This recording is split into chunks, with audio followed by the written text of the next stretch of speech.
ऐसे शास्त्र को फाड़ के जला देना चाहिए जहां महिलाओं को अपवित्र बताया जाता है। माँ कभी अशुद्ध नहीं होती। अगर माँ अशुद्ध है तो ध्यान रखो, इस पृथ्वी पर जितने महापुरुष हुए हैं और होंगे वो सब अपवित्र हैं और सब अधूरे हैं। इसके लिए लड़का हो या लड़की हो, इसके लिए सिर्फ पुरुष जिम्मेदार है। दरबार आप सबसे बहुत आशा रखता है। आपको बताते हुए ये खुशी होती है कि तंत्र की दीक्षा में चाहे मंत्र की दीक्षा हो, उसमें हमारी माताएं, बहनें, बच्चियां सबसे आगे हैं।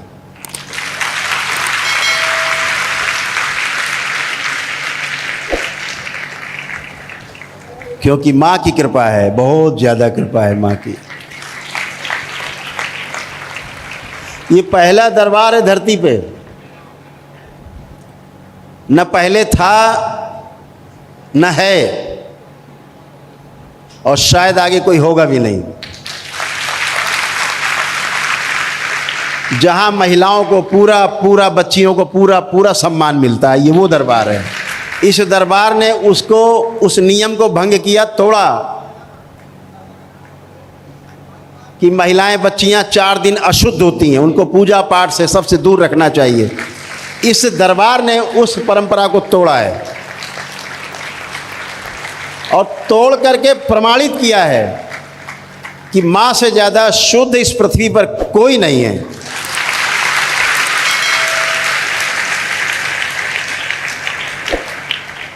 वो चाहे तुलसी मैया हो, चाहे गंगा मैया हो, चाहे धरती मैया हो, चाहे गाय मैया हो,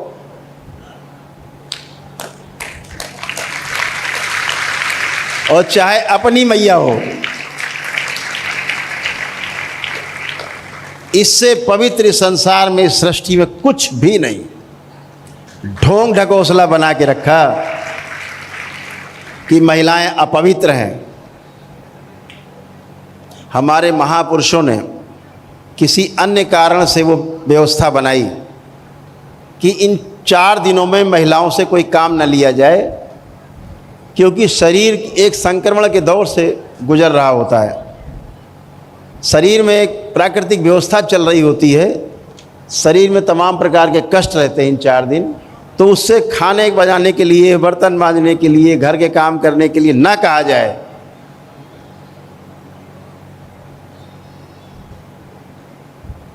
आराम करने को कहा जाए, इसके लिए बना नियम। लेकिन ये अपवित्र है, ये बिल्कुल गलत है, एकदम गलत है और महागलत है। ऐसे शास्त्र को फाड़ के जला देना चाहिए जहां महिलाओं को अपवित्र बताया जाता है।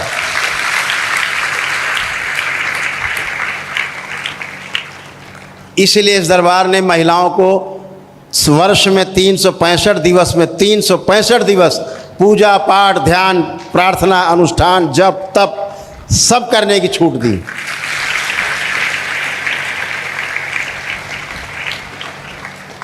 माँ कभी अशुद्ध नहीं होती। अगर माँ अशुद्ध है तो ध्यान रखो, इस पृथ्वी पर जितने महापुरुष हुए हैं और होंगे वो सब अपवित्र हैं और सब अधूरे हैं। माँ के जिस खून से गर्भ में हम बनते हैं, उसके नाड़ा से लग करके, वो माँ का वही खून होता है जिसको आप अशुद्ध बताते हो, उसी से शरीर बनता है।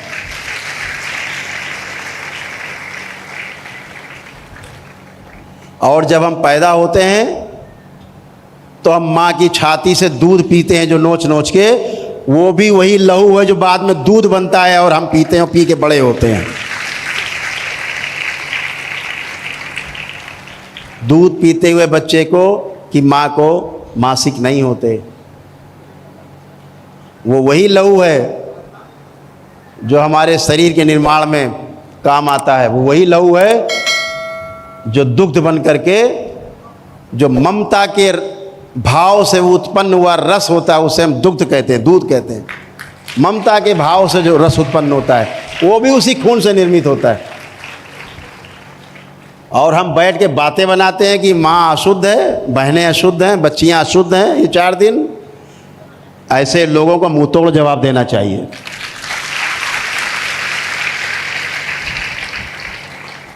तो हमारे महापुरुषों ने नियम बनाए, इसलिए बनाए ताकि कोई उंगली ना उठाए, कोई कहे ना कि देखो कोई पड़ी हुई है 4 दिन से कुछ काम नहीं कर रही है, क्योंकि ऐसे बना दिया भाई दूर रहो काम वाम से, ऐसे बना दिया।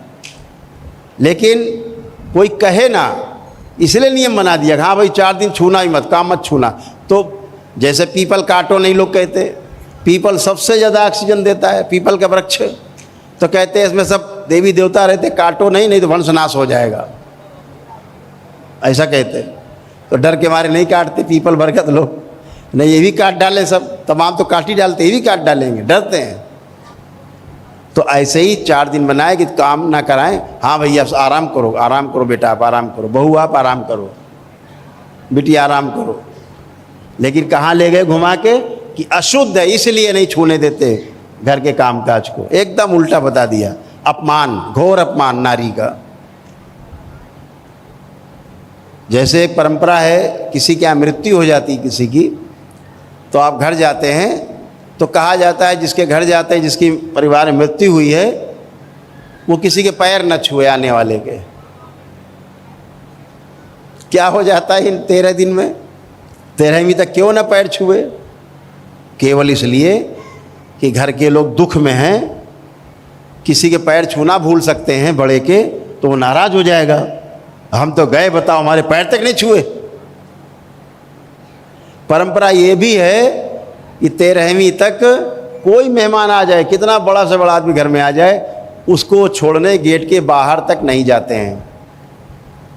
हमारे यहाँ क्या परंपरा, कोई मेहमान आए जाने लगता है तो उसको गेट के बाहर तक हम लोग छोड़ने जाते हैं।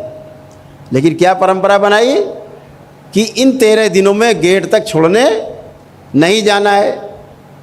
इससे कोई भूत प्रेत नहीं हो जाते कहीं कुछ? बड़ा लोग ड्रामेबाजी बना के बताते हैं इसलिए कि भूत पीछे लग जाएंगे, प्रेत आ जाएंगे, बहुत कुछ बताते हैं। केवल इसलिए नहीं जाते, परंपरा बनाई हमारे महापुरुषों ने। एक आदमी शोक में बैठा है, दुख में बैठा है, अगर वो आपको गेट तक नहीं छोड़ने जा रहा है तो उसका बुरा नहीं मानना भाई। इसलिए नियम बनाया कि वो दुखी है इसलिए नहीं जा रहा है, चला गया, नहीं छोड़ने गया, आप बुरा मान जाओगे। तो परंपराएं हमारे अच्छे के लिए बनती हैं, अच्छाई के लिए बनती हैं, इसलिए नहीं बनती कि कोई भूत प्रेत लग जाएंगे, कोई कष्ट हो जाएगा, वो कष्ट हो जाएगा। ऐसे ही माताओं बहनों बच्चियों के लिए परंपरा बनी, ये 4 दिन उनको आराम करने दिया जाए, इसलिए बनी। वो अशुद्ध और पवित्र हैं इसलिए नहीं बनी। इस बात का हमेशा ध्यान रखो। सभी पुरुषों से बहुत विसंगतियां हैं, इस चीज़ को आपको समाज में ले जाना है, इन सारी कुरीतियों को समाज में ले जाके इसको खंडन करना है, तोड़ना है आपको सबको।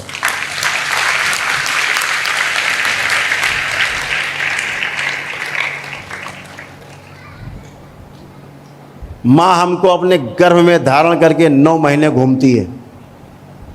हम पुरुषों से कहना चाहते हैं, एक ईंटा परमानेंट पेट में बांध के घूमो 9 महीने, तो हम बता दें आपको, पक्के हो आप। एक ईंटा बांध के नहीं घूम सकते बाहर 9 महीने आप। वो हमें 9 महीने पेट में पालती है, अपने खून से सींचती है, वो लहू से सींचती है। इसका खंडन करना चाहिए समाज में इन चीज़ों का। जैसे एक और बड़ी विडंबना है, कहना चाहेंगे सभी लोगों से, जितने लोग भी हमको सुन पा रहे हैं बहुत ध्यान से समझेंगे, विज्ञान से जुड़े लोग भी ध्यान से समझ पाएंगे, सुन पाएंगे। शादी होते ही सासू माँ के मुंह से एक ही बात निकलती है, अब जल्दी से दीपक दे दो, कुल दीपक। ये बात अपने बेटे से करनी चाहिए कि कुल दीपक चाहिए, दीपिका चाहिए तो तब भी उसी से कहो, दीपक चाहिए आपको। आपको पता होना चाहिए, महिलाओं के लड़का हो या लड़की हो, इसके लिए जिम्मेदार हमारी माताएं बहनें नहीं हैं। विज्ञान भी कहता है, जितने जानते होंगे कोई मेरी बात का जवाब दे देगा, कोई भी दे सकता अगर किसी को पता हो इसके विरुद्ध में। जितने धर्माचार्य सुन रहे हो, जितने गृहस्थाचार्य सुन रहे हो, जितने प्रवचनकर्ता सुन रहे हो, सब सुन लें ध्यान से। इसके लिए लड़का हो या लड़की हो, इसके लिए सिर्फ पुरुष जिम्मेदार है। और जब बिटिया हो जाती है, घर में जन्म लेती है, तो सासू माँ कहती है ये बहू के कुछ लक्षण ठीक नहीं है। लड़का मांगा था, बताओ बिटिया हो गई। इस बात के लिए तो अपने बेटे को उठाओ डंडा, उसको कूटो। ये लड़का काहे नहीं हुआ?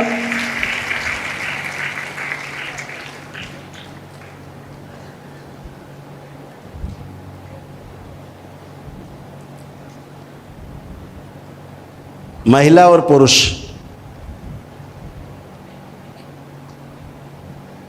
महिला में 23 गुणसूत्र होते हैं। ध्यान से सुनना, ऐसे मोटी भाषा में, गांव की भाषा में सुनो। महिलाओं में होते हैं 24 गुणसूत्र, ठीक है? और पुरुष में 23 और 24 दोनों होते हैं। कितने होते हैं महिलाओं में? 24। और पुरुष में 23 और 24 दोनों होते हैं।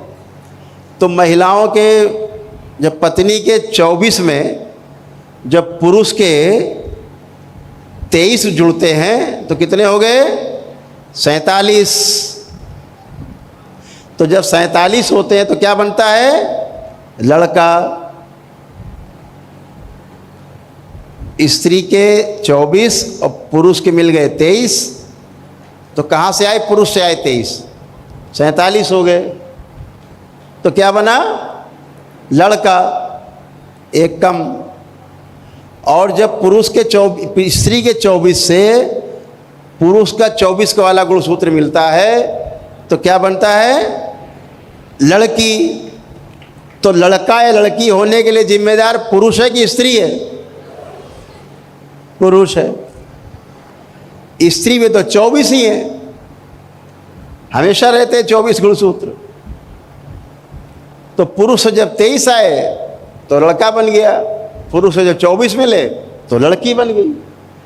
तो डंडा लेके पहले सासू माँ को, पहले पति देव को कूटना चाहिए आपके, कि काहे तुमने जो है 24 मिलाए।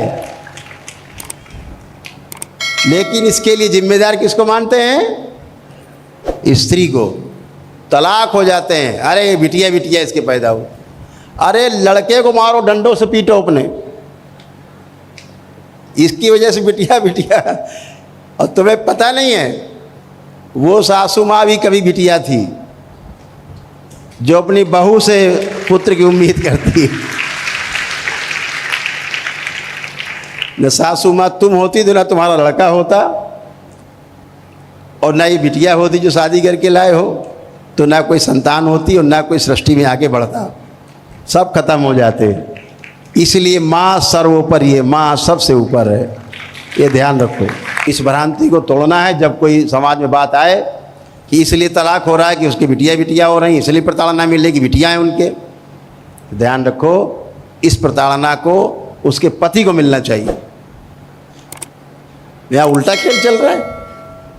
सारा अपमान का दंश जो जितना भी है वो महिला झेलती है परिवार में।